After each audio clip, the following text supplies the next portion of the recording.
Phil, we got a special guest, special edition of Tissue and the Tape tonight, man. Yeah.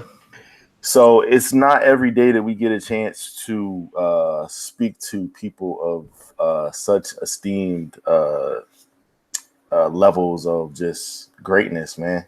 Man. Yeah, I mean, we got an official hip hop renaissance man in the house, man. We talking about writing, MCing. Yeah. Oh, did I mention he's a lawyer and a teacher? More jobs than our homie Torre, man. Correct. Man. Without any further ado, Phil Maddock, who are we introducing to our show tonight?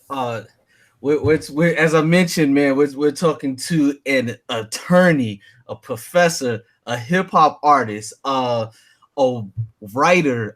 He's written for the Huff Post. He's got props from Sway, from EPMD.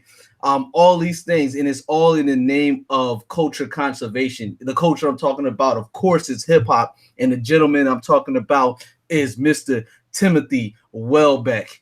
ESQ, so you know it's real. Real, man. Thanks for having me on, man. Guys, it's good to be here. No doubt, man.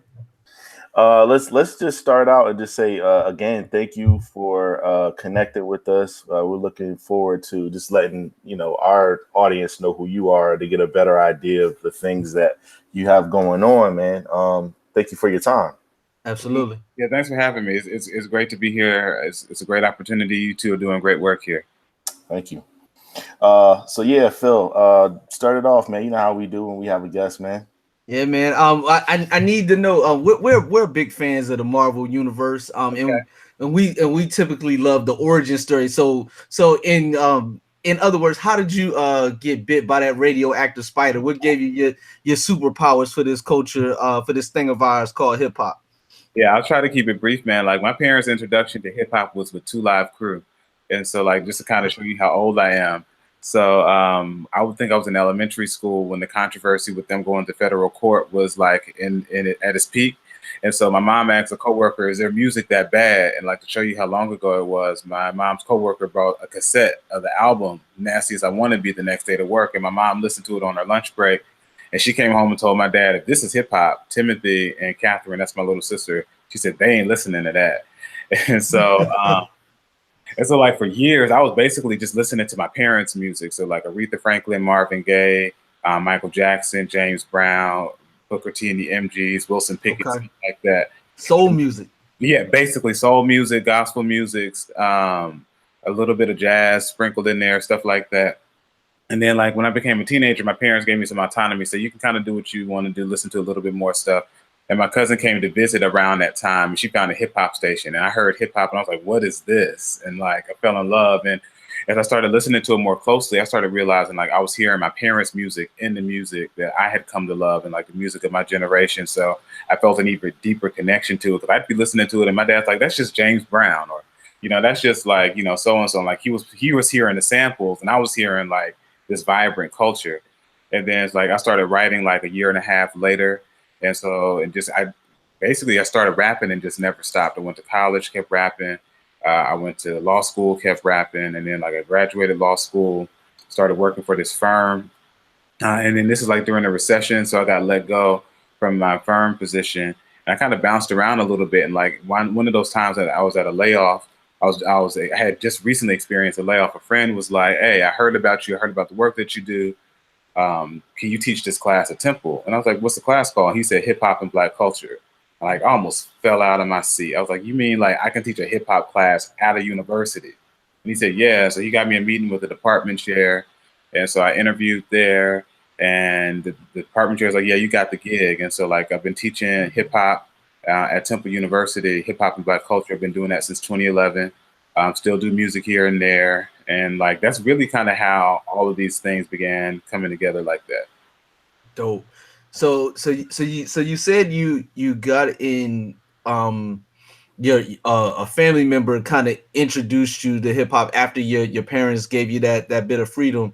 Yeah. What time frame we talking about? But this is like somewhere around like 94, 95. Okay. Like first time I'm like, I have like an active memory of hearing hip hop. And that's our wheelhouse, man. That's where I'm a Viking at. Yeah, that was me, and so I spent like the next like 2-3 years like trying to find anything that was current, and then also like catching up on the stuff that I had missed. And so like my early introduction was like Big and Dre, Pac, Nas, and then I was living in the Atlanta area, so Outkast was really starting to bubble in the city. And so like I got to watch them grow from like a local phenomenon to like international superstars. And Fugees are ascending, Jay is beginning to step into his own. And then like you got all of these groups in between. And so like I was like, this culture it's amazing, it's breathtaking, it's vibrant. And so like I was bitten. That's like you said, it was a radioactive spider that got me. No doubt. So where does that lead you? Had you always been like even when you weren't actually into hip hop, so to speak, like what was your first love? Was it sports? Was it writing? Like what did you do growing up? So like I've always like had interest in art. So like I was drawing before I could write. Okay. I was really big into visual arts. And so for a while I wanted to do that. And so I was big on that. And then I didn't really realize or understand that I had a gift to write until I got asked by a teacher to be in an advanced like composition class in middle school. And one of my teachers noticed, she said, you have an ability to do this. And so between that and the visual arts, I had an affinity towards literature, and then like doing art, doing literature, things like that. I mean, I love sports too. I just like, I'm not that good. So, like I love basketball, and like I like to play when I get a chance, but like I went to law school for a reason. I'm not NBA material. No doubt. No doubt. So like you said, Atlanta, man, just looking at it now, like you said, just watching Outkast grow up and become, like you said, international superstars, and then just seeing where Atlanta is now, where it essentially is like the epicenter of a lot of things that pertain to hip hop. How does that, like, did you ever think that would happen? Because with Phil and I grew up in Virginia. Phil grew up in Philly. Yeah. And, of course, being on the East Coast, New York still was so dominant just from everything kind of starting there.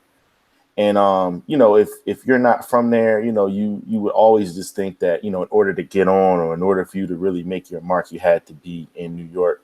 And then now that's not the case now. Did you ever think that Atlanta would somewhat like surpass New York and kind of supplant New York as like the center of hip hop in a sense? I never thought so when I first started listening. And like you said, New York was the epicenter. And particularly, like I said, when I came on, like Nas was at his peak, Big was alive and he was peaking, Jay was peaking. And so like so many of like the flagship artists, the notable acts were based in New York or trying to emulate that New York sound. And so I didn't think that was going to happen. And Killer Mike recently was talking about when Andre said that South got something to say at the Source Awards. I think it was in '95. Yep. Came a watershed moment for legitimizing the music that was happening in the South, and we could like make hip hop that was authentic to us and it still be dope and be recognized.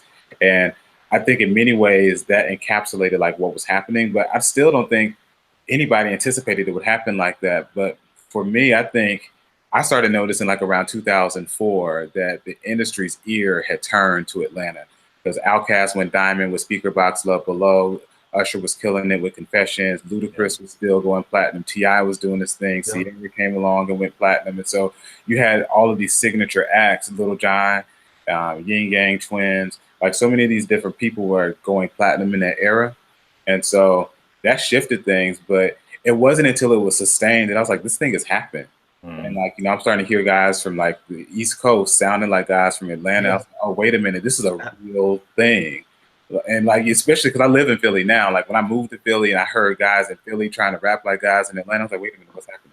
Like we used to way around. We used to like have to rap like the other way around. We got to rap like y'all to get people's attention, like and for people to like take us seriously as lyricists and stuff like that. Like now, like y'all are like emulating our cadences, you're using our style of beats, even like jocking our slang and stuff like that. It was mind-boggling. Oh yeah. It definitely had to be like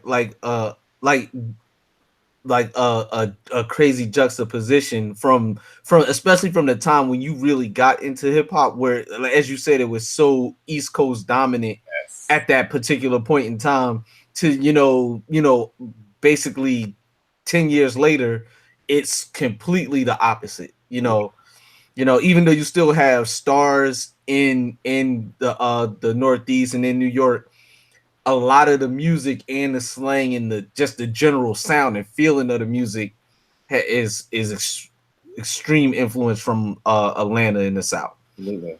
Yeah, it's remarkable just even thinking about, like, because the way I look at it is, the people that I came up listening to, they taught me what hip hop was, what to expect, what quality was, what the pursuit of excellence was like, what the culture looked like authentically.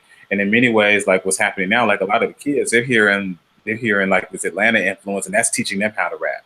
Mm-hmm. And like using these rhythms, using these cadences, using these trap beats, like that's the culture to them. And at times it's like about the vibe, it's about the feel, it's about the mood, it's about generating this feel behind the music, and not necessarily about these other characteristics. And people are even losing context for why the music sounds that way. I've seen that a lot with, like, especially like some of these younger MCs. It's just like, oh, like, this is the flow that's hot, or this is the sound that's hot. Can I imitate that? Yeah. And kind of move in that direction. The running and kicking and jumping and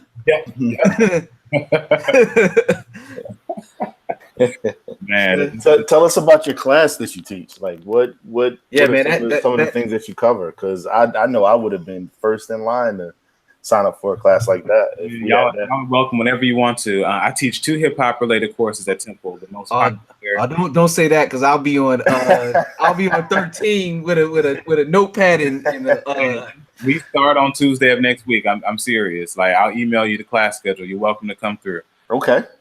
Word. So I teach 2 classes. The first is called Hip Hop and Black Culture, and we look at that.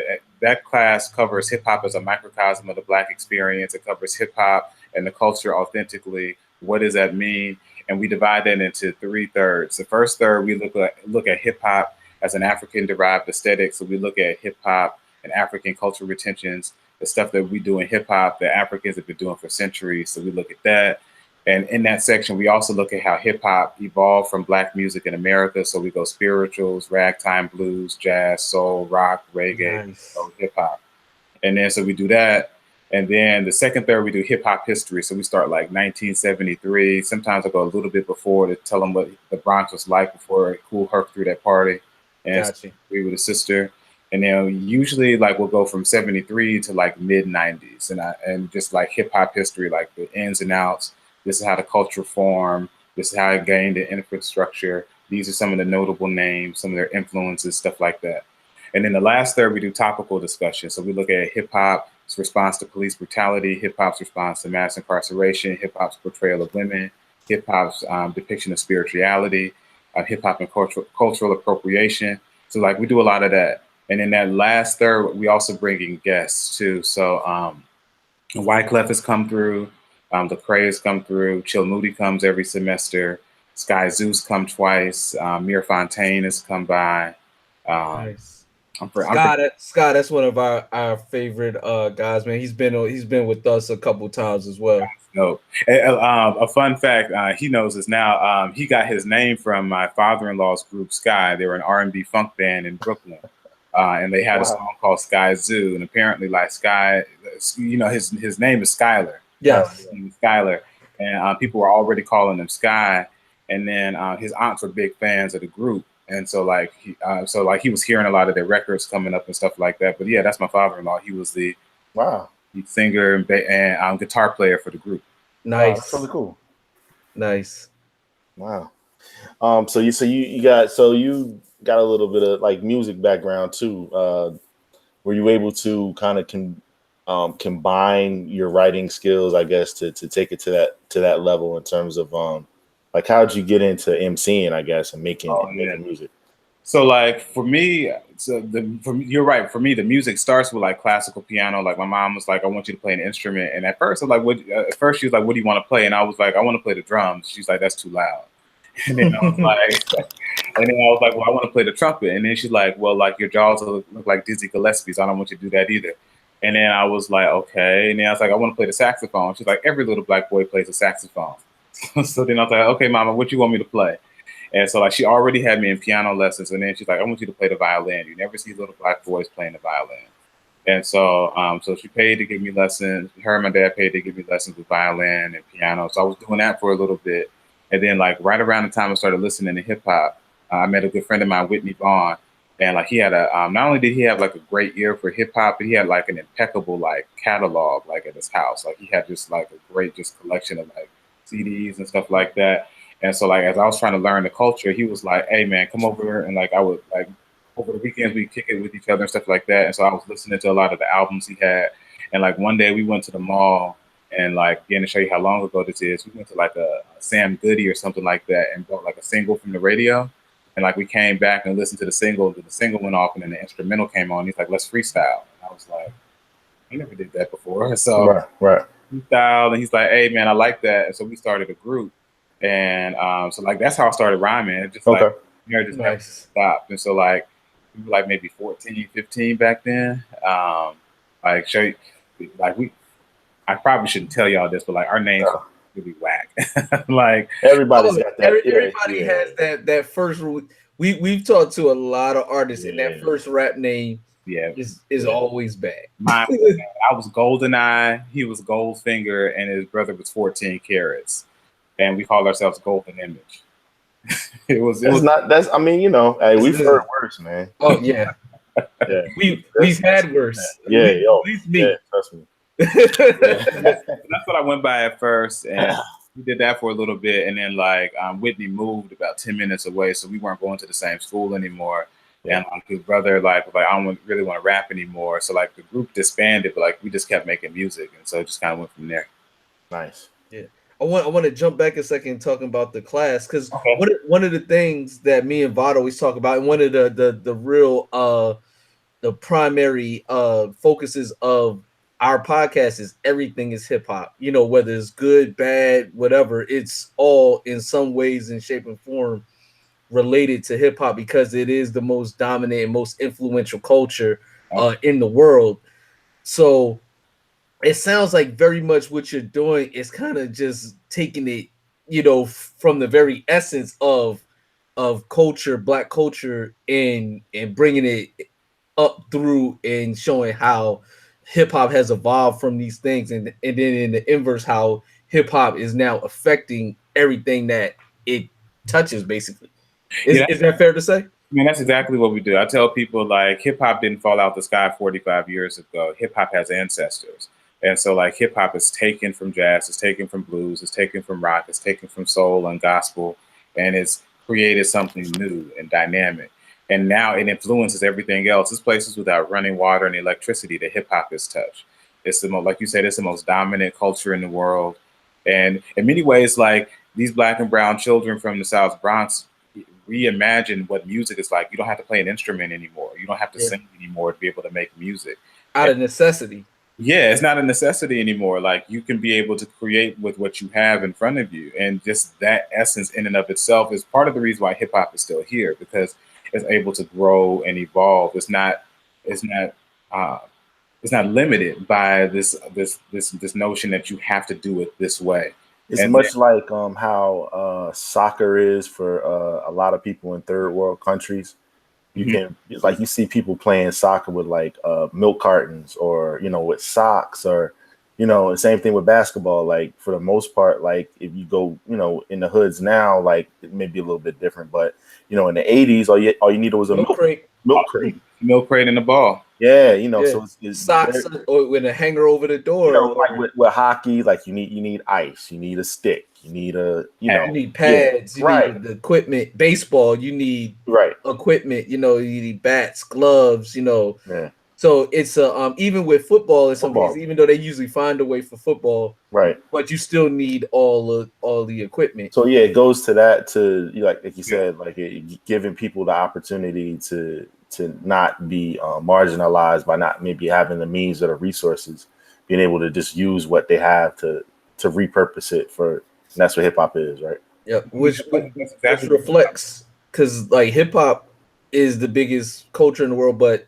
basketball, to your point, and soccer are soccer's number one, Right. and basketball's number two as far as the sports most played in the world. So because they're easily accessible. I mean, that's a great analogy, and even in many ways, that's part of the reason why those two cultures are so connected. Hip hop is so connected to basketball, and overseas is so connected to soccer for those reasons, because you don't have to have all of these other resources, and not only that, it fuels creativity, it feeds off of it, and it's an outlet for so many young people and things like that. And that's actually something we talk about in my other hip hop class. The other class I teach is called No City for Young Men. Hip hop and a narrative of marginalization. And so, like, we talk about how hip hop communicates the lived experience of people living in urban America. And so, like, not only does it communicate it, but it challenges the conditions that made it the way it is. And so, like, the way we go about that course is we'll read like scholars like talking about like different phenomena to help create urban America, whether it's racialized housing segregation, underfunding for public education, things like that. We'll read a scholar one week, and then the next week we'll listen to an album that communicates some of what it's talking about. So I'll say, like, this album is like a firsthand account of what the scholar was just saying. And so, like, the scholarship is catching up to what these rappers have been saying for decades. So, What's some of the music that you would use like as a go-to to like kind of relate a point of the scholar? So we listened to Illmatic. The first album we listened to was either Illmatic, Reasonable Doubt, or Ready to Die. I usually go between one of those three. Most often we listen to Illmatic, but like any one of those three will do. It just really kind of depends on my mood at the start of the semester. That's all you need, man. Yes. Then from there we listen to Good Kid, Mad City. Okay. And I tell them that many of the themes you hear in Good Kid, Mad City, you also hear in Illmatic. And it's just a newer lens, and it's put in a different regional context. We also listen to The Miseducation of Lauryn Hill. Oftentimes we'll listen to like Chance's coloring book. And from there, like the other albums we listen to depends on the semester. So like I often will pick like a trap album like Thug Motivation 101 or trap music or I'm Serious, something like that. We'll find one of those albums and listen to a good portion of that too. Okay, nice. Yeah. You mentioned Good Kid, Mad City, and then I know just getting familiar with some of your work as far as the project that you put out last year. In the words of, right? Mm. So isn't that the one where you referenced All Right? I do. In the words of Jermaine, we just want to take off the chains. In the words of O'Shea, we want days without the AK. And in the words of Mr. Duckworth, if guys got us, we're gonna be all right. We're gonna be okay. Yeah. Yeah. That definitely stuck out in terms of like the first tracks, like the first half of the album, that stuck out a lot just because when you look at the lineage, right? So when you say Jermaine, you say O'Shea and Kendrick, there is that from Ice Cube up to Cole to Kendrick. There is kind of that lineage of like what you may call conscious rapper, but at the same time still has such a vibrant fan base, and it's still considered to be very, very cool. Yeah. Right. Yeah. And I tell people all the time, like, it's a continuum. So Cube and Kendrick are talking about the same things. And Kendrick will tell you, like, NWA and Death Row really informed how he viewed making music. Right. Yeah. Like, and everybody who came after Ice Cube was influenced by him in some way. No question. So Absolutely. So Cole falls in that category. And so in many ways, so like that's what the song is trying to convey. Like if you listen, whether you're listening to J. Cole's Be Free, whether you're listening to Ice Cube's It's a Good Day, or whether you're listening to Kendrick's All Right, we're all essentially saying the same thing. We are people. We want to be acknowledged. We want to be able to live in an environment where we can exist and be valued. Like that's what we're talking about. It's the same thing that it's the same refrain. Ain't I a woman? I am a man. Black Lives Matter. We've been having the same conversation for centuries. And Absolutely. so like whether it's within hip hop, whether it's outside of hip hop, the continuum remains. And hip hop is just like one of the more vibrant ways that gets said right now. I wanted to talk to you about so Of course, Phil, again, you're in his hometown, and I that's a second home to me. Um, let's just talk about Temple for a moment, and like you said, just the things that are going on there. How does it affect? First of all, how does it affect the Black student body? For example, like I know, obviously being, around the hood or whatever, but aren't they trying to build a football stadium there? That's mind-boggling to me. Like, Phil, can you even imagine that? Because all I see is Cecil B. Moore, formerly Columbia Ave. Yes. I was there when it was the home of the original gun clappers. Like it was one of the wildest places you could possibly be. Yeah. Like they would tell the students, don't go but so far this way. I mean, so the idea of having alumni and students and guests and reporters and beat writers. Yeah, like especially as Temple starts to increase their success on the field. Yeah, there's only going to attract more people. So from a faculty standpoint, what are you guys saying about that? So like it's kind of mixed. There's a movement. They call themselves stadium stompers, who are trying to get Temple to not build the stadium in the middle of North Philadelphia because it could have a devastating impact to the people who are living there. Economic effects. Absolutely. Yeah. And displacing people who've been a part of this neighborhood for decades. Right. Something like you said, the local economy, and just further alienating the community because there's always this tension there. And people who live within North Philadelphia talk about this idea of, is Temple a good neighbor?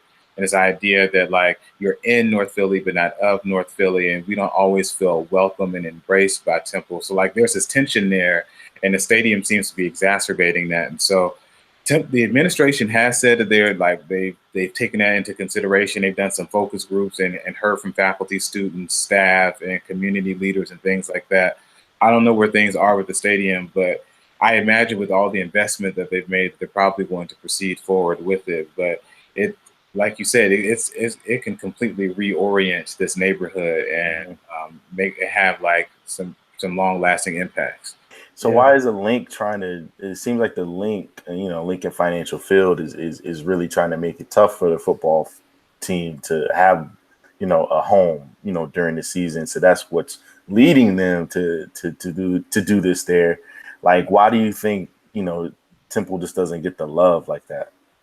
Well, I mean, part of it is like Temple is huge. Temple's got like 40,000 students, and the football team is getting more and more notoriety. And just that revenue stream, in some part, is a competitor to what the Eagles are doing. So like the Eagles, while they appreciate Temple and them being a pipeline to some degree to their franchise and sure. The neighbor, also it's like, wait a minute, you could cut into our revenue stream. And so like so you got that issue, then you got the whole idea of North Philadelphia saying it's great that you're here, but like we want you to be a good neighbor, not throw the stadium down in the middle of where people are living. And so it's almost as those people love Temple and they value what it does, but it's at times difficult, like you said, for them to find footing throughout the city, especially for the football program, particularly lately while they're doing so well. They've had a really historic run the last like 3-4 years. Yeah. It's been one of the more notable runs in recent memory. Yeah, man. When I think about the stadium, I think about two things. I think about one on a lesser scale, but with the Barclays Center. The Barclays Center, what it did to that part of Brooklyn, it made it so that all those people around there, the taxes increased so exponentially that they couldn't afford to stay there. Like, for example, like everybody remembers Junior's cheesecake from the, Making the Band episode where Puff made him walk to get the cheesecake. that particular Junior's isn't there anymore. Oh man, because it couldn't afford to be there. I mean, they still have Junior's. But that was like the one that had been there. The famous one. So and then just. And it's been well documented about the gentrification in Brooklyn. And then also I think about I'm a Miami Hurricane fan. And the first time I went to the Orange Bowl, and I noticed this in a lot of places around the country. Stadiums are in the hood, and the Orange Bowl's in Little Haiti. And, or I mean, they don't play there now, but at the time, I mean, they played there for decades.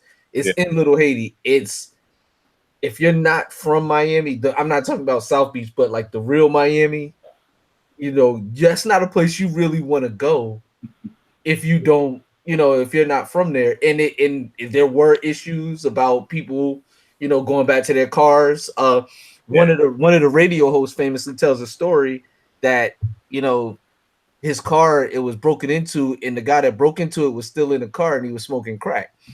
You know, he didn't even take the time to steal what he was going to steal and get out the car. So, I mean, that's just one example. But so, I mean, I'm thinking about all these potential things, although it would bring revenue to the area, at which the larger grand scheme costs. And the cost, like you said, is a good question, because like there's a price associated with that, and why it's definitely will bring revenue to the school and revenue to the area, but it's still pricing people out of the games, because I don't know if they intend to raise prices for the actual game. They're going to definitely have to pay for that joint.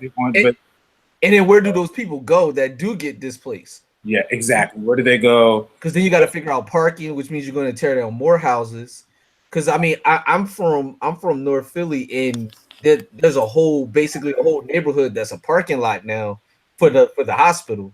Where when I grew up, those were houses, and my grandparents had a restaurant there. It was a real actual community. Now that parking lot off of Broad, those were all houses and neighborhoods and, you know, businesses, black businesses. Yeah. You know, now it's, you know, a place to put your Dodge Charger. So I mean, and that's the cost that we see happening with these urban renewal programs and gentrification happening.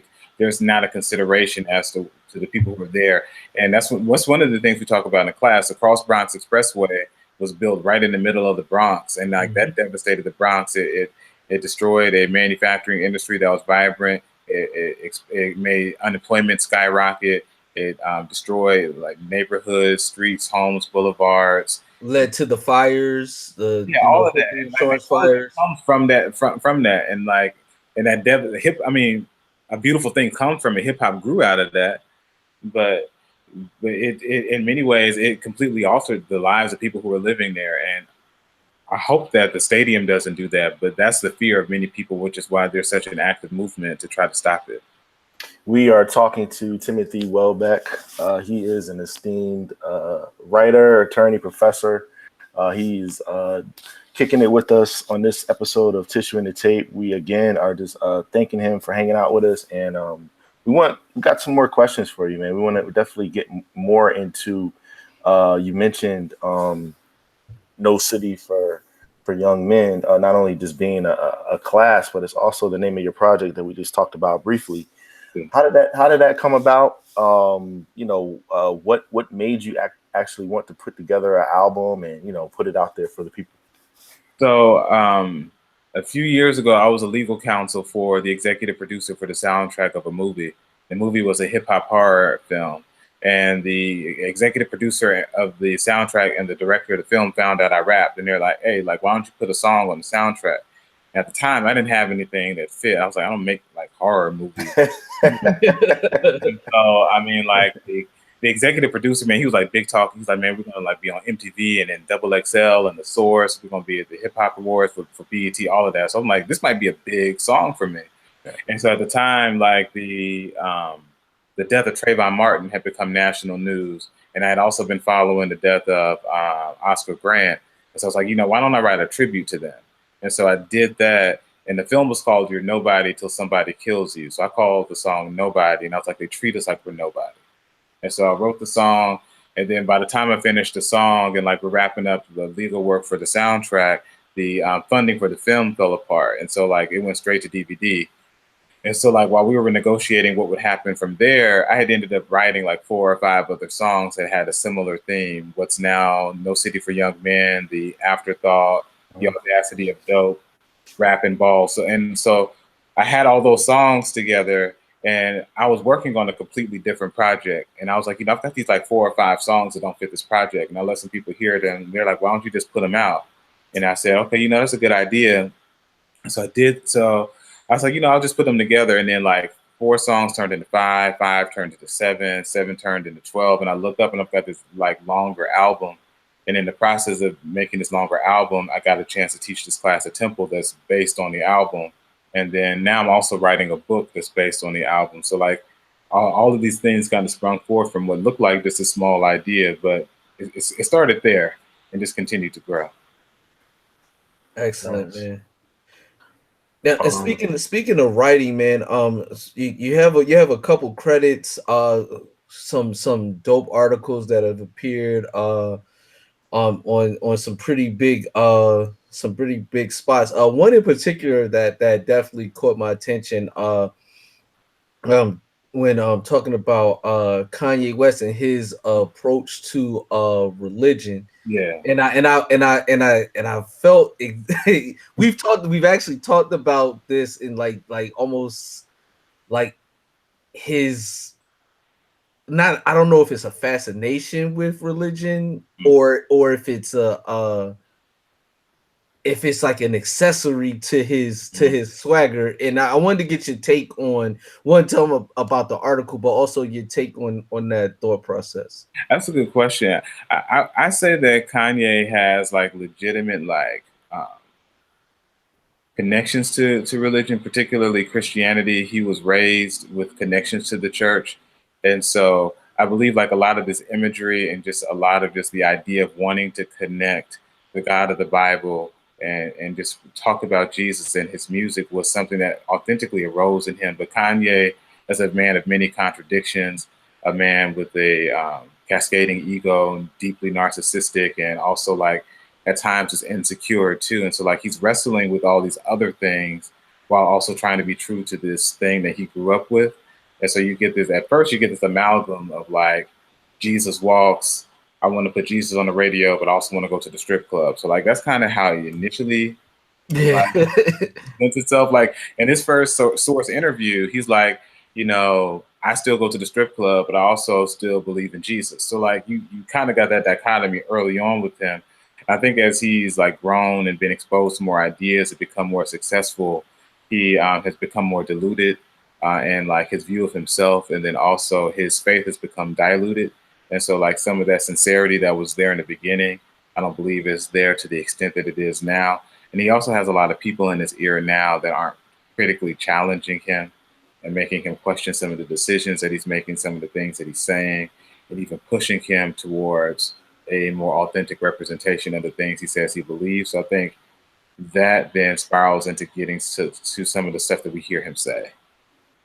Like, I don't even think I would have so much of a problem with him if he was able to articulate some of these thoughts that he puts out there. Mm-hmm. I know he's into like the free thinking and everything, and it's fine. But when you're actually called to answer, some of the things that you're saying that are either like not helpful or very harmful or confusing, you put yourself in this position where your voice matters. And if you're not able to articulate yourself and you're just throwing stuff out there on the wall, that's when I start to tune out. So that kind of lost me there. It's one of those things, man, where he wanted so bad for so long people to hear him and listen to him and take him seriously as an artist.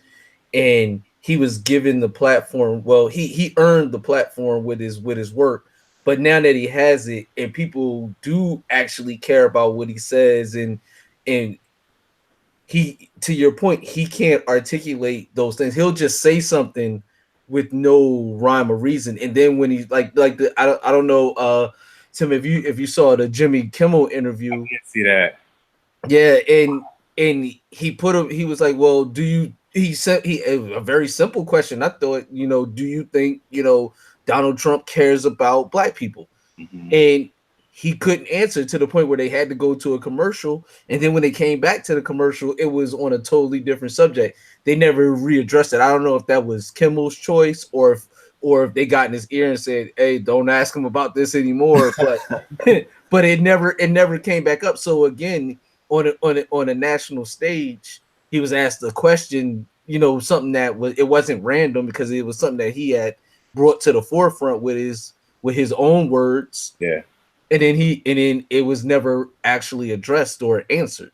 Yeah, that's real. And like he went on Twitter talking about that too, saying, I wasn't given a chance to answer. But like you have Twitter now, you have your website, you have other platforms. If you wanted to expound upon this, he has easily opportunity to. But to both of you all's points, you all both articulated things that I was thinking about Kanye, and it's that Kanye has always been attracted to power, and then also just the idea of access to the privileges that whiteness brings. He's always just had this captivation. 100% captivated by whiteness and the power that it brings. And like now that he has a seat at the table, he not only does he not want to rock the boat anymore, but he also doesn't have a full explanation as to why he wants to be there, aside from the fact that he's been pining for it for so long.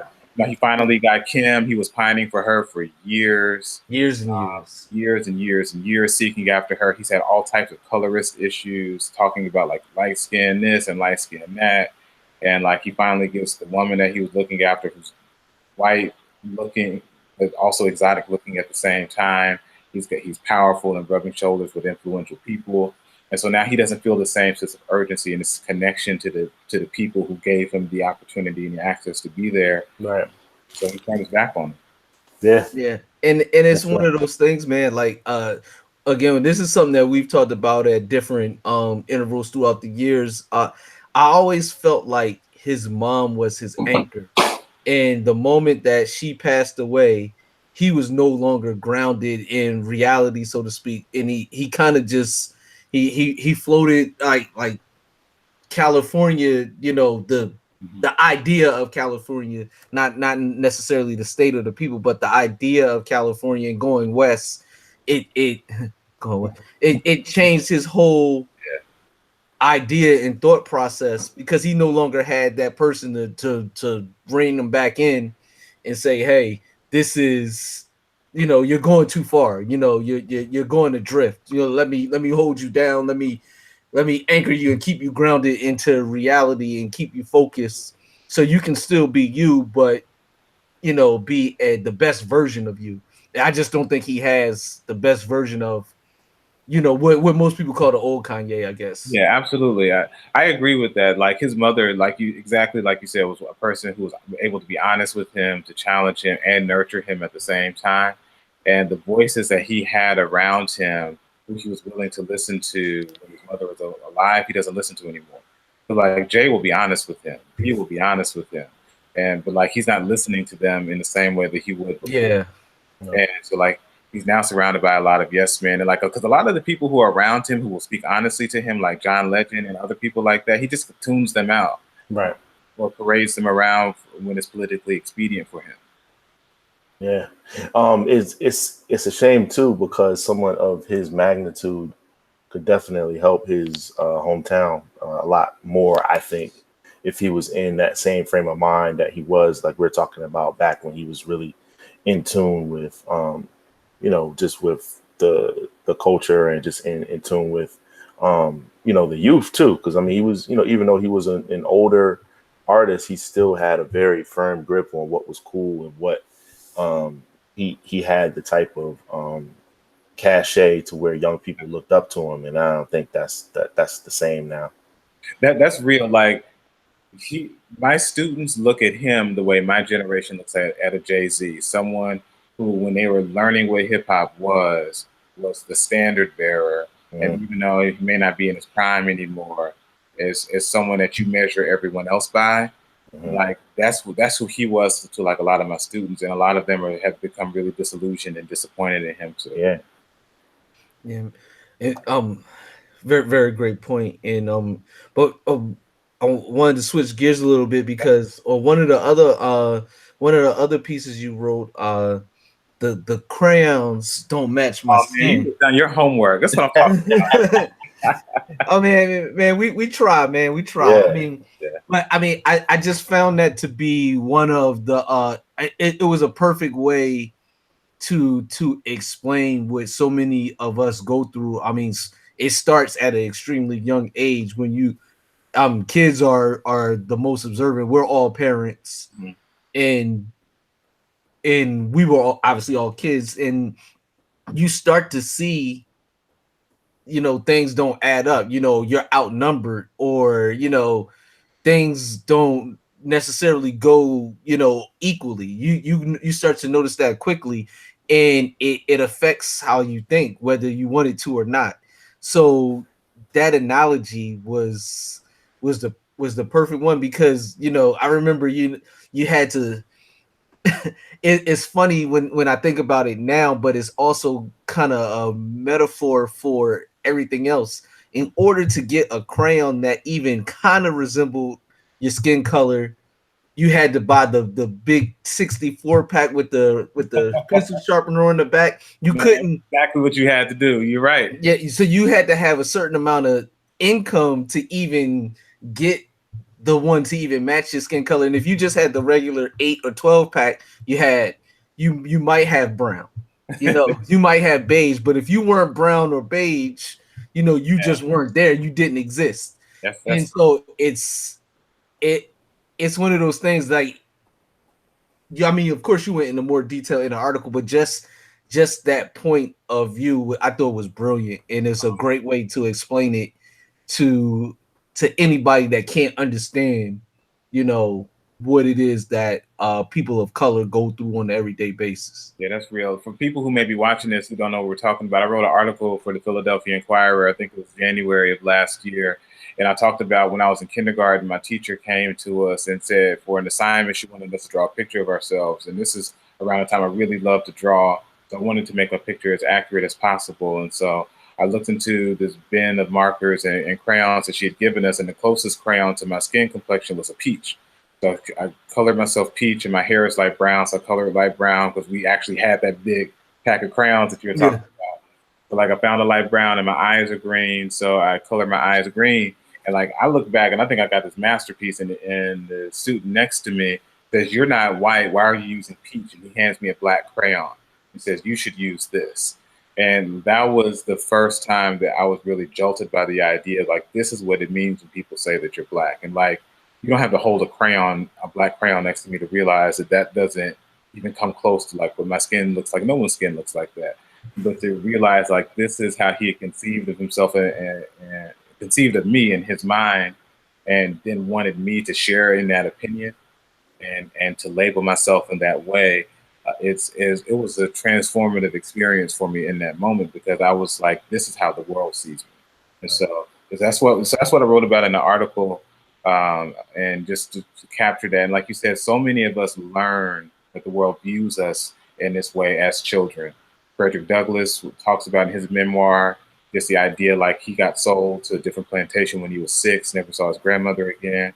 Malcolm X was like in the 2nd or 3rd grade, told his teacher, "I want to be a lawyer." And she said, "Niggers can't be lawyers." So many of like different people like experience this idea in their childhood that you are different, you are set apart, but you're set apart to be marginalized and disenfranchised and things like that. Exactly, man. And I just wanted to commend you, because I was going through I'll be perfectly honest with you. I wish I could have read more, because as I'm going and I'm reading, I'm like, yo, this dude's serious, man. And then you kind of hinted at you're writing a book. Could you elaborate on that a little bit more, or is that?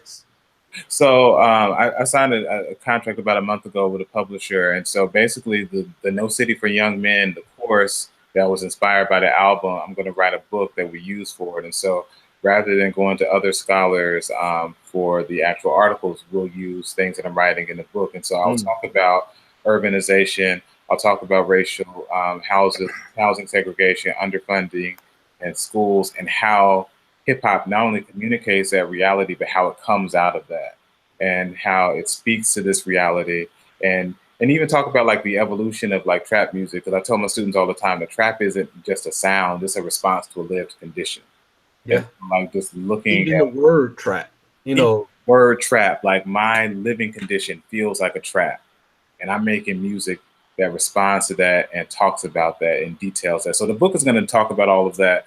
A lot of the themes that are in the album will be brought into chapters in the book. So like, for example, The Right Thing Do talks about police brutality. We'll have a chapter called The Right Thing Do talking about police brutality. The Audacity of Dope talks about the drug game and drug culture. We'll have a chapter called The Audacity of Dope that details that. And so working on the book now, I'm about maybe a third into it right now, working on the forward and introduction, and got about half a chapter aside from that done too. Nice, man. Again, we are talking to Timothy Welbeck. Again, he's talking about some of the projects that he's put out. Filmatic Tissue in the Tape is something that we love to do, but also within the show, there's a few things that we like to do as well with our guests. Okay. I know where we're going. So so Tim, we do a thing that's called tit for tat. Okay. And basically what we like to do is just get inside the brain of our guests and then give our listeners just a better understanding of who you are. And if you were put in a situation where you had to make critical and crucial choices, like AC or the drop, what would you do in that moment? Would you buckle? Would you straddle the fence like a lot of people try to do? Or would you just go ahead and would you throw the gauntlet down and say, you know what, this is what I'm standing on right here. So without any further ado, it sounds like you're already ready to embark on this. Yeah, let's make it happen. All right, let's get it. All right, so we have a few that are tried and true. We're just gonna go ahead and give you the ones that we know our listeners want to hear exactly what your thoughts are. Okay. Filmatic, you started off. All right. So Tim, very crucial, very important. Okay. If I say to my brother, I got DJ Premier. Yeah. Vod, you're gonna say, I got Pete Rock, and then to Tim, we're gonna say you got to pick one. Who you got? Wait a minute. You're making me pick between Pete Rock and DJ Premier? It's happening. Sir. It's happening. Oh, that's not right. Wow. If you just had one, you can look at it however you want, whether it's to have one produce a song for you, or for you to just say, I can only listen to this particular person's catalog. Right. That's not right. I mean, I won't drag this out. I'm just telling y'all right now, that's not right. Yeah. But if I'm forced to make a decision, I'm gonna go with Primo. Okay. It's a tremendously difficult decision, but he's one of the few producers that work with Big Nas and Jay. He's one of the few producers who have done that. Almost 30-year career in the industry. Helped create a sound that people still emulate now. One of my favorite producers, still active today. And then to be able to do Gangstar 25 years ago, and then to do Prime now. Yeah. Primo had to cut you the check after that, man. Yeah, that was yeah, but I mean, but still, Pete Rock, Soul Brother #1, is one of my favorite producers. Absolutely. He made the perfect hip hop song, by the way. He's responsible for that. That is the quintessential hip hop song. Yeah, no question. I don't know if there's a better beat. Yeah, it's perfect. Troy is absolutely perfect. Okay, all right, Phil. So if I say Midnight Marauders, what do you say? I'm gonna say Low End Theory. And then what do you say, Tim? Y'all are not playing no games tonight. You're not, man. I'm gonna go Midnight Marauders. And just give us just a quick blurb about why. Midnight Marauders is probably just a perfect album, and I saw Dart Adams talking about this on Twitter a couple years ago. The sequencing of that album is perfect. It was made for when you had to put in the tape, play it to one side, and then flip it over and play the other side. If you cut the album in half, it's two perfectly crafted EPs that flow well into each other. So it's no shade on Low End Theory, but if I had to pick one, I'm going with Midnight. Talk to him. Okay. All right. Now, Phil, this is not the way that he broke that down. I selfishly have to ask this one. Okay. Phil, if I say Michael Jackson's Off the Wall, what do you say? Thriller. Which one would you pick, Tim? Thriller is my childhood. It's ours too. My favorite Mike songs are on Off the Wall, though. There it is. I'm going Off the Wall. There it is. Thriller is my childhood. Yeah, So it's tough for people. my inner child just punched me in the throat. It's tough for people to come up with that though. Like people Yeah. definitely struggle with that because of the fact that like those like. But yeah, when you look at Off the Wall, That's my favorite Mike. Those are my favorite Mike songs. Yeah. I want to rock with you. I mean, like, yeah, it's awesome. Okay. We're gonna switch gears a little bit, get a little bit into sports for a couple ones, Phil. Okay. So there's this bald-headed guy from North Carolina, Michael Jeffrey Jordan. Okay, and then Phil, who's the other guy that we juxtapose against him? You know who we juxtapose against him? Michael Jeffrey Jordan. That's who. That is the right answer. We don't. That's not even. Typically, we would say LeBron, Ramon, James, but I think you kind of made it clear. Yeah, exactly. Kind of already made it known, so we don't need to go too. See, all right. I give you one. Here you go. Michael Jordan first three-peat or Michael Jordan second three-peat? Oh wow! Oh, Air Jordan or Fadeaway Perfect is what I'm talking about. That's tough. Yeah, that's a tough one. That is really tough because, like, he was more physically dominant with that first three-peat, especially that Phoenix and that Portland series. He just had his way with people. I think he averaged like 40+ points with that Phoenix series. Yeah, but like, if you let some people tell it though, he played against bus drivers. Some people need to go back and watch them tapes. Yeah, talk to them on all of them teams. Were you about to say that the second round was a little bit more cerebral? More impressive to me because he had more physical limitations. Right. And there's also just the pressure of, can you do what you've done before? So I mean, I guess the first one was more meaningful because that gets him his championships and solidifies his place in history. But for me, those second sets, it's just more impressive. Like, you got the flu game, the second go around, you got the shot in '98 over Brian Russell, you've got the '72 Bulls in '96 beating the Supersonics. So y'all are asking me some tough questions tonight. Yeah. So I'm gonna give you I'm gonna piggyback off that one and ask you this. Just keeping with that same thing, the Air Jordan 6 or the Air Jordan 11? Oh, okay. Y'all gonna have to help me with this one. Which one is the patent leather one? Is that the 11? That's the 11. I'm gonna go with that one. Yeah, okay. Yeah. That one's got some nostalgia attached to it for me. That's the first Jordan that I saw that's like, yeah, mama, I want them. And she's like, do you have Jordan money? Yeah, for sure. We've all heard that. Yeah, for sure. Yeah. So. Phil, all right, let's keep it with sports a little bit more. What's more demoralizing to you when you're watching sports? Oh, to see someone get stiff-armed just to the depths of hell on a football field, or what, Phil? Or get your ankles broke with the killer crossover. Mm-hmm. Which one? If one of them is if one of them's going to happen to you, which one would you rather not? Is the question. Oh wow. I don't want either one of them things. You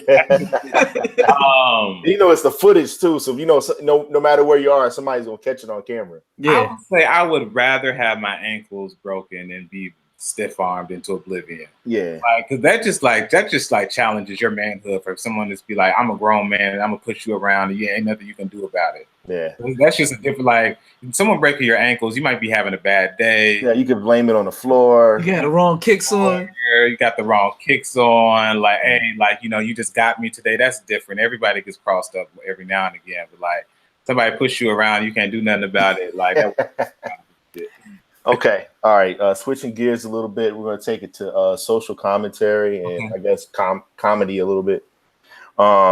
Dave Chappelle, Phil. If I say that, who do you say? Oh, I'm going with Chris Rock. Who do you say, Tim? What is going on tonight? We got to make it difficult, man. I'm going with Dave Chappelle because he gave us the block party. And Mike said the other day that he's still the only person that he thinks can bring the Fugees together again. So I'm going to go with Dave Chappelle. It's probably about right. Block party supremely underrated, by the way. Yeah, it is. Underrated. Okay. Switching gears a little bit again. If we're talking about years in hip hop, If I take 1993 and Phil, you take what year? I'm 9-6 and forever. And we asked you to pick which one was a better year in your eyes. What do you say, Tim? 93 is a better year, but 96 holds a special place in my heart. Okay. That's a great answer. All right, moving along. Phil, Hold on, I got one. Okay.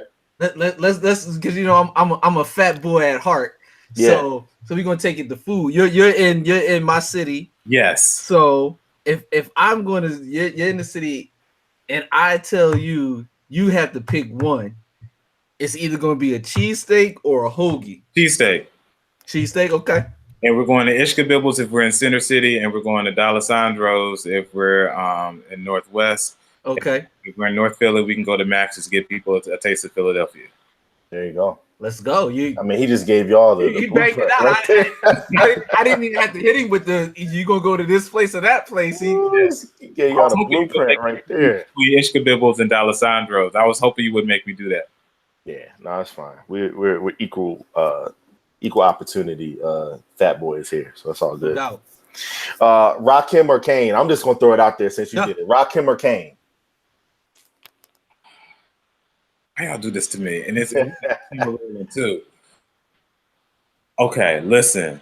We don't get Jay-Z without Big Daddy Kane, but I got to go with Rakim though. Rakim, hold your heart. Rakim is a better MC to me. I think Rakim has given us more classic records, and Rakim was more influential in changing the way elite MCs rap. But like that's agreed. No shade to Big Daddy Kane. He's one of the greatest of all time. Like I said, we don't get Jay-Z without Big Daddy Kane, and I'm mad that I had to say that on camera. That's okay. That's all right. You wouldn't be the first one, and I'm sure you won't be the last. You won't be the last. But that brings us to our next thing. Since you did bring up the big homie Sean Corey Carter. Okay. The easiest one, Jay-Z or Nas. Okay. That's the easiest one. I love Nasir bin Oludawar Jones. I do. Nice. Sean Corey Carter is the greatest rapper of all time. There you go. So I got to go with Jay. So if I asked you Takeover or Ether, yeah, you already know. Nas won on wax, Jay-Z won in real life. Ether is a much better diss. It's harder hitting. It's more memorable. It has it coined a new verb in hip hop. Takeover is a great song. Like if it's going up against most other disses in hip hop, it wins. But it just went. It met a freight train in Ether. See how I always look at it. Ether is the better diss, but Takeover is the better song. I'll give you that. Like if I'm going to listen to one of them, like. I mean, if I keep it all the way 100, Ether's not an actual good song. I don't think it's a good song. Like Ron Browse, he made his living off of being the Ether boy, but that wasn't even the original beat. From what I understand, if he was able to use the original version, it would have been a big problem for Jay. But that's a whole nother thing. Yeah, I completely agree with you. And I think that even like solidifies the difference between the two. Like Jay-Z is just a better tactician. He's also a better songwriter. He has a better ear for beats. And so like, yeah, you're exactly right. Takeover is a better song. Ether's a better diss. Okay. We got a couple more that we want to do just because you answered these so well. So you mentioned Outkast. Mm-hmm. Oh, you're gonna do it. Aren't you? Well, I don't know, Phil. Where should I take this one? There's a couple ways we could take this. Yeah. What do you think? Go albums. Go albums. Okay. I knew that's what you were gonna do. Yeah, I mean, there's a couple ways we could take it. So so if I'm gonna ask you best Outkast album, ATA. No question, huh? No question. Yeah. Like most people will say Equimini. Most people would be wrong. And I listened to both of those albums regularly. Mm-hmm. I have a playlist on Apple Music that combines the better parts of both of those albums. AT-Aliens has. You gotta get your info, man. I'd love to hear that. I'll email that to you. I call it Headland and Delow, and it's so nice. And it's got like the better parts of those albums, and then other people whose music was inspired by that era. So it's got some Big Crit, Nice. some other people on there. But AT Aliens is more cohesive. It has no skippable tracks. None. It's You got one of the best MC performances from top to bottom in Andre. That's where he elevated himself to Absolutely. like a alien level on that album. Yeah. Like, Please don't be fooled, people. Andre Benjamin is one of the best MCs to ever do it. to ever do it. I don't want to hear But that about, album is evidence. Yeah, that's exhibit, A, B, and C. Yeah. I agree. So like Equipment, like its bigger moments are bigger. So like Rosa Parks is bigger than AT Aliens, the song. Yeah. Equipment, the song is bigger than Elevators, but like AT Aliens is a better album. Yeah, Like, I mean, just Jazzy Bell to Wailing. Yeah. To mainstream. 13th Floor. Over to that big girl from Decatur saying, and here's something that's not talked about enough. It was 1996. Mm-hmm. Pac was still alive. Big was still. Pac had 2 albums come out in 1996. Yeah. It Was Written came out. The score. I mean, there was so many classic albums. Competition. Yeah, Beats, Rhymes, and Life came out. It was just so much that it was jam-packed with, talented MCs. Reasonable Doubt. Yeah. Stakes is High. Like, it was Ghostface. You might make me change my earlier answer and come back to 90. but I'm saying all that to say that the fact that album still stands out in that climate, to be one of the best albums of all time, in my opinion, it's their magnum opus. If I get asked that question, like that, the fact that it had all that competition, we talk about it in sports, the level of competition, it defines how good your team really was. Absolutely. So that's another reason. That's another feather in the cap for AT Aliens. I agree. All right, we got a couple more left. What's a better MC factory? Queens, New York, or Los Angeles County? Oh wow. Now that includes Compton, Long Beach, South Central. But when you look at Queens, we already know. You got to go with Queens. You got to. Listen, I love Kendrick. I love you. Yeah. Like Rascast, like all. Yeah. Goes on and on and on, but it goes on. Can't disrespect Queens like that. Okay. Queens get the money. all right. So again, because I'm a fat boy, I'm in ATL. Do I get a Miss Winters chicken biscuit or do I go to Gladys Knights? Go to Gladys Knights because you can get Miss Winters anywhere in the South. There's only one, but it's hard to find like what Gladys Knights gives you. But Miss Winters is only in the South, though. I had to get on an airplane to go to Miss Winters. Oh, okay. So, because I'm thinking about like once I go south of like DC, I can get Miss Winters almost anywhere. No, they got them in Virginia because I don't think so. I think like the closest is South Carolina is the first place I started seeing them. Oh, okay. You might have a point. The closer you get to Atlanta, they start popping up all crazy. But you can get Bojangles, and that's pretty close. True. But they don't have Bojangles don't have the chicken biscuit like Miss Winters. They don't have the chicken biscuit. Yeah, you're making my inner fat boy sing right now. That's the first thing I ever ate when I went to Atlanta. The first time I ever went to Atlanta, that's the first thing that I ever had. Hang on just a second. I need to get my power cord. No doubt. Yeah, no doubt. So again, we are talking to Timothy Welbeck. He's granted us his time and definitely a lot of his energy just towards some of the subjects that he's passionate about. Tim, we appreciate you hanging out with us. We got a couple more questions that we wanted to ask you before we get out of here. We know your time is valuable. We appreciate you, being so generous with your time and thoughts, man. Thank you. Phil, so as we just again kind of just go through and just look at one of the things you mentioned was just such a impressive resume and everything like that. What are some of the questions that you had just to sum up our conversation here with Tim.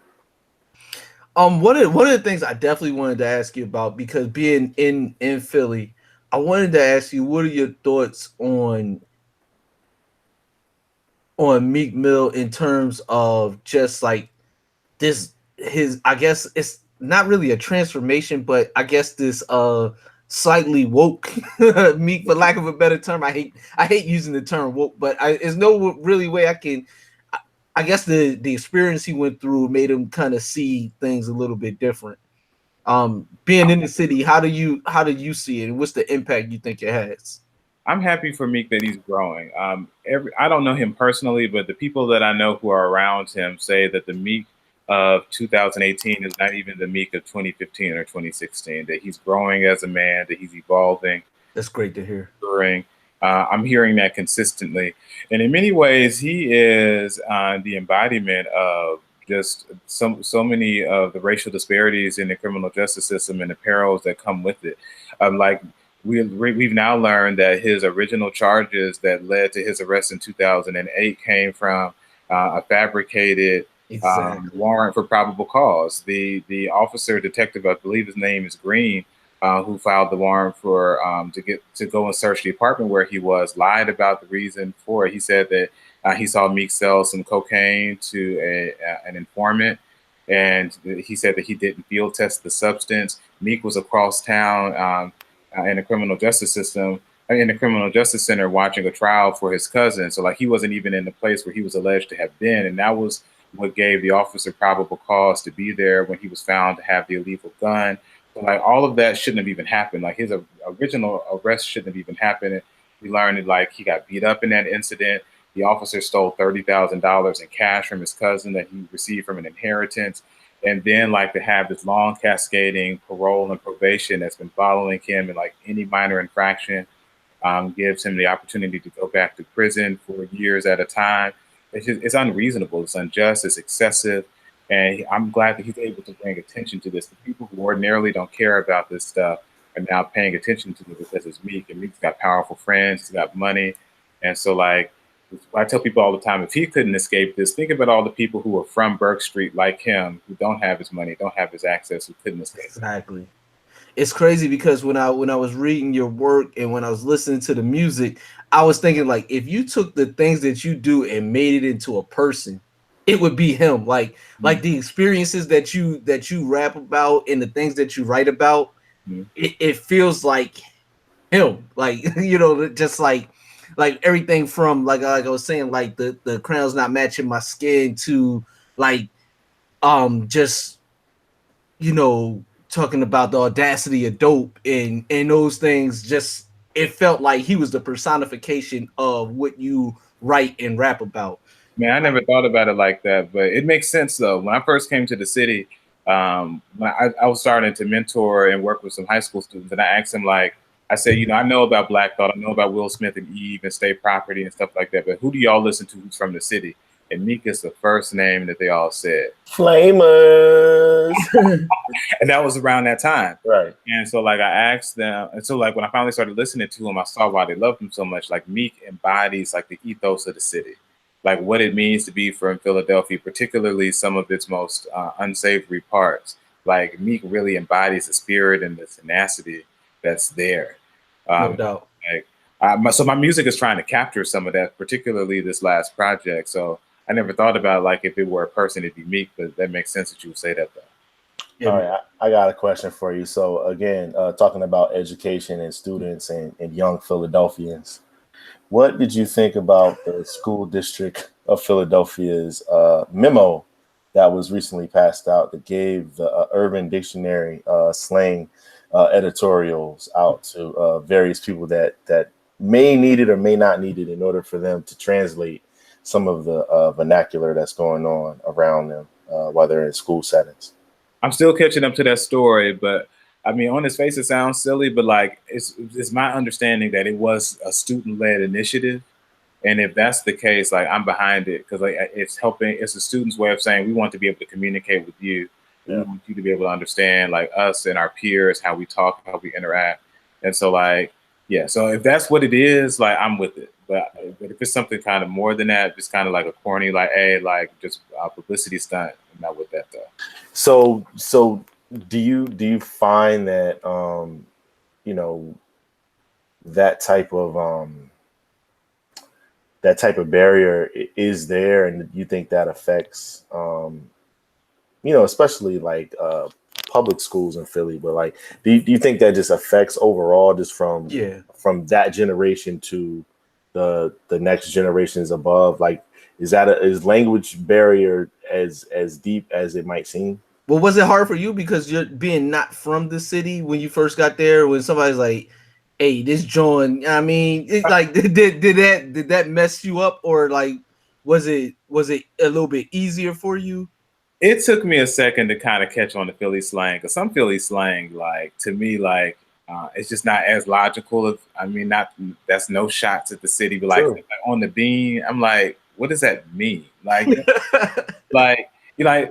Like, I mean, like some Atlanta slang, like, you hear it and it's like, okay, like, I understand the logic behind like how you arrived at saying this word.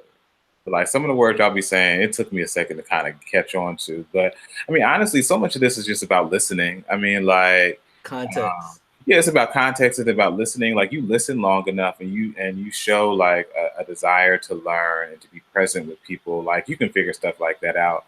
And like people get past actual language barriers where people are speaking different languages all the time. And so like if you're willing, these children will speak to you and communicate what's important to them, and you can learn how to help them. And then they're also at an age too where some of them are impressionable enough to where they may emulate you to the point where they're used to speaking a certain way. Out of respect for you, they may actually try to learn, how you're speaking and maybe use that, being a role model in that sense. I know, the conversations that you have, you always like to at least be on an even level. Mm-hmm. And sometimes, even if that means just listening a lot more than you're talking, you see that happening a lot. So individuals like yourself, with your students that you're having, I'm sure they're listening to you a lot more than they're talking. And classes like this that you're teaching, are important, for them to get that. Yeah, I'm grateful for the opportunity and just to be in front of them. Like I tell my students every semester, it's a literal answer to prayer. Like I pray for an opportunity to be able to teach a class like this, and it came like years before I expected that it would. And so I'm glad to be able to do it. And to have done it for so long, and prayerfully to do it longer too. So yeah, I'm glad for it. Phil, we definitely again just appreciate this opportunity to speak to Tim here. Did you have one final question for him before we end this episode? Yeah, man, I got to hit you with the super generic question, man. What you listening to right now? Oh wow, that's not generic, man. That's a good question. So mostly I'm listening to like these playlists that I put together. So like I got a playlist series called Minivan Marauders that I listen to. Okay. And, like it's basically like some of me and my wife's favorite music that we want to introduce to our children. So like things that like classic music from our era. So like some classic hip hop and soul and R&B from our era. Some stuff for our parents' generation that like we think is important for them to hear. And then some of our favorite current music. So I'm listening to a lot of that. There's a guy out of Atlanta, Sho Baraka. He released an album in 2016 called The Narrative. I'm still listening to that. Okay. I listen to a lot of Odyssey, The Iceberg. What else from him? The Good Fight. Good Fight. I basically listen to one of those almost every day. The Good Fight was our album of the year in 2016. 16? Yeah, that's 16. Yeah. What else am I listening to? I listen to there's a guy out of Houston, Toby Nwigwe. Oh yeah. Yeah. He just had a huge moment recently, his first sold out show. Yeah. And his show is unlike, just from the pictures and some of the video, and anybody that's had the opportunity to follow his Twisted Sundays. Yeah. His you show play football too. Yeah. if he's able to get that on the road and get that going, he's going to be one of the better performers in hip hop. Superstar. I love what he's doing, what him and his wife are doing. Yeah. I'm listening to him. He's a guy out of LA, Propaganda. I really like his work. Yeah. So I've been listening to him. Listened to Big Crit this morning in the gym. Crit's a favorite. Yeah. It's a mighty long time. It's still one of the better albums. So not get its due. Yeah. Yeah, man. I love his work, man. Like I say this anytime I get a chance, anytime somebody bring up Crit, like 215s, like I was like, yo, they need to do a remix with Black Thought on there just because they say 215. That would be one of the that needs to happen. That needs to happen. Right. Yeah. Also, man, what are you reading, man? What can we learn from you? What do you? Yeah, man. Let me get my quill, man. Hold on. You're dabbing in the ink first. Where am I? Mm-hmm. So there's Barracoon is Zoranelle Hurston. She interviewed the last living survivor of the transatlantic slave trade. He lived in a town called Africatown. I believe it's in Alabama or Mississippi. Mm-hmm. I just started that. So I'm reading that. Jared Ball has a book called A Mix What I Like. It's like social commentary and hip hop. I'm reading that. I'm reading this book called The Lost World of Genesis 1. It kind of talks about how the way people read the first book of the Bible is reading things into the text that's not there, and that you need to look at it in the way that people in the ancient world would, and you'll understand the text better. So I'm reading that. My wife got me Eyes on the Prize. It's a collection of primary sources for like civil rights work. So like letters and speeches and articles that were written like in the moment. So those 4 books are the things like I'm actively reading right now. So hopefully and then I'm also reading Guns, Germs, and Steel. So it's 5 books. So I'm hopefully like I'll get through one and then like fly through the rest of them. But I'm like in there. Guns, Germs, and Steel is trying to answer the question, why did some societies seemingly advance technologically more than other societies? So like, why are some societies living like they did in the ancient world today? And why are some societies more advanced? And the author is saying that it's not about one group of people being superior and another group being inferior. Like, let's throw that argument out the window. There's got to be another answer. And so he's looking at like some historical context and regional and environmental conditions that help create the answers to those questions. So that's what I'm reading. That sounds like my wheelhouse. And shout out to Zoranelle Hurston. That's who my daughter was named after. So he's dope. Yeah. Yeah, we always try to walk away from these conversations with our guests feeling like we learned something or we're better people from the time that we spent with you. Absolutely. And I can speak on my brother's behalf and say that we definitely feel that way. And we have an open invitation that we're extending to you to come back and talk to us another time. Yeah, extended family now. Man, thank you. I appreciate the opportunity. Y'all are doing great work. Y'all ask really great questions. Y'all put some tough conundrums before me, making me decide between some stuff. Man, so like it was great. Glad to be here. And the next time I'm at the crib, man, I might just pop up on the class, man, throw them a pop quiz. Like I'll email you both the class schedule. If y'all are ever around, y'all are welcome to come. Sure. Thank you. That's an honor, man. Yeah. Definitely. Yeah, my wife used to teach at Temple. I sat in on a couple of her classes once upon a time, and nothing makes you feel older than being around some college students. Oh yeah, every day, man. Like, this happened when I was in elementary school, and I'm like, I was a college student when that happened. Right, exactly. I told them like I was a college student when College Dropout came out, and they're like, yeah, I was in the 4th grade. Right. Yeah, man. Yeah. But that's like when we talked to Jade, man. We had a guest, and we had her her first ever listen to Low End Theory. Yeah. And she wasn't even born. She was born in like 95. Okay. No, it was not. I wish it was even that close. It was like she was born in like 98. Yeah. She's like 21. Oh, okay. All right. Yeah, she just turned 22. Yeah, she's born in like 96 or something like that. Yeah. So, but yeah, man, keep doing what you're doing. We appreciate your time and all your thoughts and everything. And that book list right there, Phil and I are avid readers. We love books and love to gain knowledge from them. So not only will we be looking out for your playlist, we'll also be looking at your reading list too, man. Appreciate that. And we'll send you a couple too, as far as the playlist. And yeah, we got a couple mixtapes that we did with our brother Rick G's.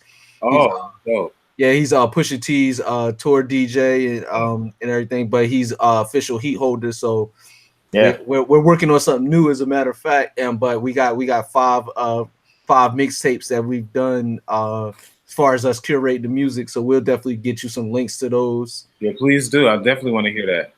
No doubt, man. And again, we appreciate you, man. I feel smarter already. I mean, who better to learn from than the actual college professor? Yes. You know what I mean? Yes, but again, Timothy Welbeck, please, you can check him out. As a matter of fact, Tim, tell them where to find you. Tell the people where they can find you. I got a website, timothywelbeck.com, that pretty much lets you know like everything you want to know about like my teaching, my public speaking, my writing, my music, my law practice, and just like more information about me, how to contact me. All of that's there, timothywelbeck.com. I'm on social media. I'm on Twitter. I'm on Facebook. I'm on Instagram. All of that's just my name, Timothy Welbeck. So you can find me any of those places. And we didn't. I feel like I wouldn't be doing my job if I didn't at least actually, because you've done some tremendous work as far as civil rights in the city of Philadelphia with your law practice. So please just kind of give the people a little bit about what you do as a lawyer. Yes, so I'm the civil rights attorney for Council on American Islamic Relations. We call ourselves CARE for short. So I defend the constitutionally protected rights of religious minorities, primarily Muslims in Philadelphia and Pennsylvania at large. Also racial minorities. We fight against gender discrimination. We help protect the rights of immigrants. We're just trying to make sure that all Americans are treated fairly and equally, particularly in this current administration where certain groups are marginalized, particularly non-white men. If you're not a white male, you are in jeopardy under this administration. So we're doing what we can to protect the people in Philadelphia, working with a lot of other organizations where we can, teaming up with other people, stuff like that. So that's the core of what we do. Dope, man. Thank you again, sir. Well, thank you guys, man. It was a pleasure. All right. We'll be in touch. Already. Always. Thank you. Have a good night. You too. Good Thank night. you. So again, Phil, that was Timothy Welbeck, Yes, sir. Gentleman and a scholar. We will make sure that we get this episode out after we handle some business that's currently on the table now. We appreciate everybody that listens to the show. Please let people know that they can not only hear us talk about hip hop, but they can also become aware of such individuals like Timothy. Such individuals as Mickey Fax, who just recently this is tearing up everything that he's touching out here. LA Leakers. Yeah, Torre, who actually has a limited edition shirt that he's putting out right now for his discography. On the way, and just various other people. Man, it's good. Ripken. Sky Zoo, who was mentioned. Our little bro King Shanks. He got some shit, man. That's all I can say. We're ready for it. But no, seriously, on that note, everybody, thank you so much for tuning in to this special edition of Tissue and the Tape. And on that note, Philmatic, take us out with the fader. Okay, gang. I gotta say, man, this is will end up being in effect actually episode 199. I know I said last episode that it was 199. I was a little ahead of myself, but yeah, this is 199. So that means tape 200 is on the way. We got something planned, very dope for that. might have a little surprises, some couple treats that go along with Tape 200, because it's only right that we give the people something for showing us all the love for 200 plus episodes over the course of 4+ years. That being said, shout out to all the Heatholderz, my brother Vi, DJ Rick G's, G, Reen, and the homie Gandhi, man. Love that dude. Got a chance to chill with him. Yeah, man. Congrats to Jay for picking the right shade of blue. Yeah. We see you, Jay. Yeah. Dr. J on the way. And you know what we do, Vod. We work for the money. We live for the love. We die for what we believe in. This is Tissue and the Tape. Please. Respect you.